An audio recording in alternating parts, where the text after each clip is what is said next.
Hey everybody, welcome to Our Stock Trades. Happy Friday. I'm going to go ahead and give you a market update on a couple of things that are happening in our economy that I'm looking at that help me essentially manage my portfolio and also to keep you guys updated. All right, so both Walmart and Home Depot posted better than expected earnings results, further fueling investor confidence in a continued market recovery. All right, so Walmart is the world's largest private employer for people that didn't know, and it generates roughly $500 billion in annual spending in the US, right?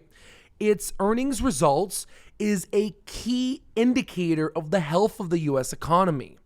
So when the company cut its guidance 3 weeks ago, it sent the S&P down more than 1%. Okay? So as investors saw a sign that the US economy was inching towards a recession.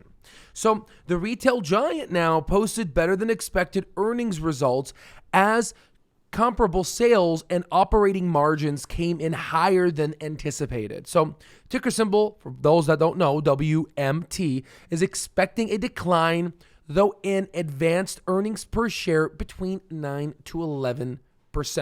Now, Home Depot earnings, which is basically another indicator worth watching, the largest home improvement retailer in the U.S., generated roughly $130 billion in annual revenue, representing a significant percentage of discretionary consumer spending. Comparable sales actually rose 5.8%, driving revenue up 6.5% to $43.8 billion, okay? So both retailers appear to be in solid shape for the second half of the year, and the strong comparable sales growth at both companies indicate consumers are well, right? And obviously I'm not talking about the lower socioeconomic sector, but in terms of the drivers of the economy, it seems that we are going to have a pretty good end of 2022, right? But there's more. Okay, so home sales. We're going to shift our gear to home sales now. So the U.S. existing home sales fell to a 2-year low. Yes, that's right. You heard that. 2-year low, providing further evidence that the Fed's bump in interest rates have been dampening demand. And that's the whole point of doing this, right? So we've now had 6 straight months of declining home sales as higher mortgage rates and a shortage of homes of sales are cooling the housing market, okay? So there's a guy, chief economist for the National Association of Retailers by the name of Lawrence Yin. I follow him. He said, we are in a housing recession. Sales of previously owned homes dropped 5.9% in July from the previous month, while housing starts to essentially fall at 9.6%. Almost 16% of home purchases agreements fell through last month. 16%. Okay, guys. So as the Federal Reserve attempts to bring inflation down back to the stated goal of 2%, its policy rate has risen 225 basis points, which is 2.25%. A 30-year fixed rate mortgage it's hovering right now at around 5.2%, up from 3.22% at the start of the year. Just imagine that increase, okay? So what is that going to essentially do, right? You kind of think about it and I'll let you know. Just kind of like what happens when you increase interest rates? Because I know there's a lot of new traders, a lot of investors in our platform. So I want to just make sure we tie in all this together, okay? So the median sales price, this is exactly how it affects it. So the median sales price of homes fell to $403,000 approximately in July from a record of $413,000 in June, okay, which was essentially the first decline since January, okay? So home builder confidence fell for the 8th straight month to the lowest level since May 2020.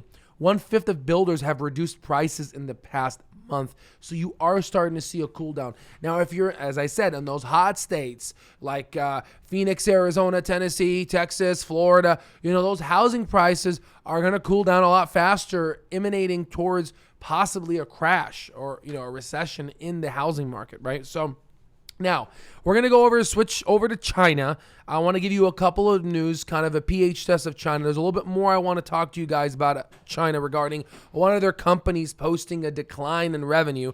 We'll talk about that later. I want to keep these videos short.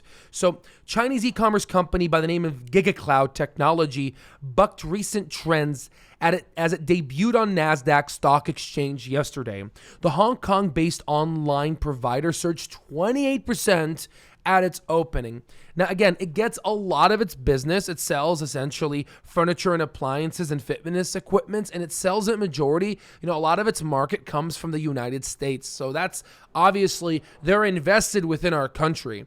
So a lot of companies are unfortunately very scared to sell shares to the U.S. market after Washington has been wanting a financial audit and the increased risk of delisting within Chinese companies. This has been a 10-year battle going on between Washington and Beijing over the audits, and they're currently heating up.